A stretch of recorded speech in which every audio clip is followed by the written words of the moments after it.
어려운 경제 상황에서도요, 이렇게 자신들만의 경쟁력을 앞세워 매출 1조의 목표를 달성한 기업들이 적지 않은데요. 그 뒤에는 과연 어떤 노력들이 있었을까요? 최근 초고속 성장을 거듭해서 매출 1조 원 달성의 고지를 바로 눈앞에 둔 기업들을 통해서 그 답을 찾아보도록 하겠습니다. 매출 1조 기업의 성장 동력, 다음 인물을 통해서 함께 알아보시죠.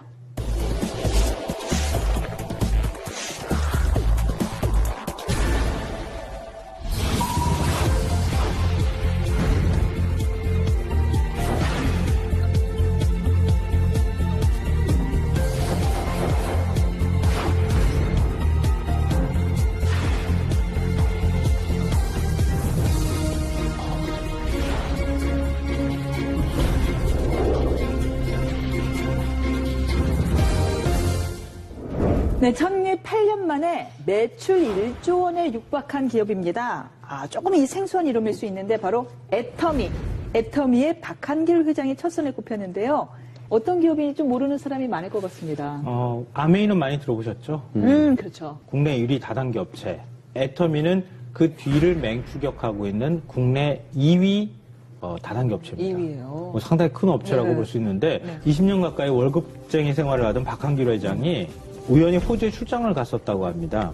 거기 가서 이제 다단계, 즉 네트워크 마케팅이라고 이제 많이 부르죠. 그 마케팅에 대해서 접하게 되고 알게 되면서 이제 관심을 가졌다고 네. 하고요. 한국원자력연구원 여기에서 건강식품을 개발하게 되는데 이걸 전담해서 판매하는 유통회사를 만들게 된 게 바로 애텀이라고 하는 회사예요. 네. 그래서 이 원자력연구원에서 시작을 해서 원자를 뜻하는 아톰에다가 아름다울 미자. 그래서 그걸 붙여가지고 애텀이라고 하는 이제 특이한 형태의 어떤 이름을 줬어요.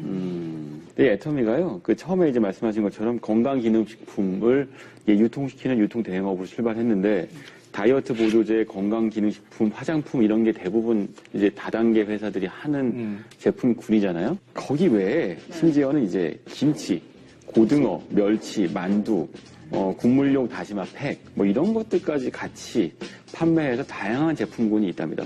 그러다 보니까 2009년 8월에 이제 처음으로 다단계 판매업으로 등록했을 때 그때 매출이 250억 원 매출이었는데 그 다음에 1년 만에 847억 원. 굉장히 빨리 성장하고 있죠. 2014년에 5천억 원. 1조 원 가까이 지금 와 있는 거죠. 네. 오, 그냥 대단하네요.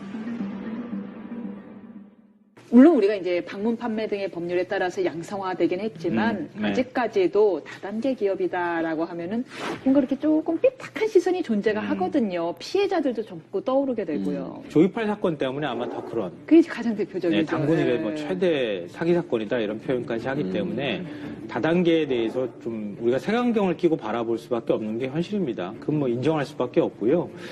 그런 이제 조이팔 사건을 계기로 해서 영화도 만들어졌잖아요. 이병헌 씨가 출연한 영화 마스터라고 하는. 이병헌 씨가 연기를 너무 잘해가지고 너무 사기꾼처럼 잘하거든요. 이런 싱크로율이 굉장히 높죠. 네. 조 단위가 됐을 때는 뭐라고 그럴 것 같아요? 그렇지만 이제 우리나라 국내 다단계라고 하는 그러니까 네트워크 마케팅은 굉장히 급속도로 커지고 있는 건 분명해요. 2015년에 그 합법적인 다단계 업체 매출이 한 5조 원 규모를 돌파를 했다고 하니까요.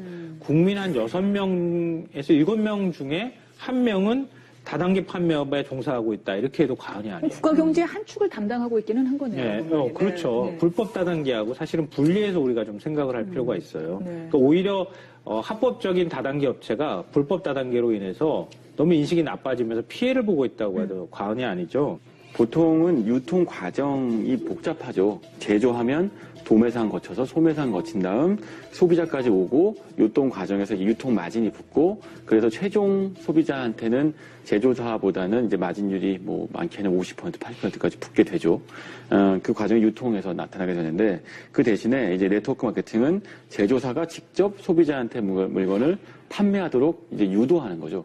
소비자가 주변 사람들한테 자기가 쓰는 제품들을 판매하고 그러니까 소비자이자 판매자가 되는 거예요.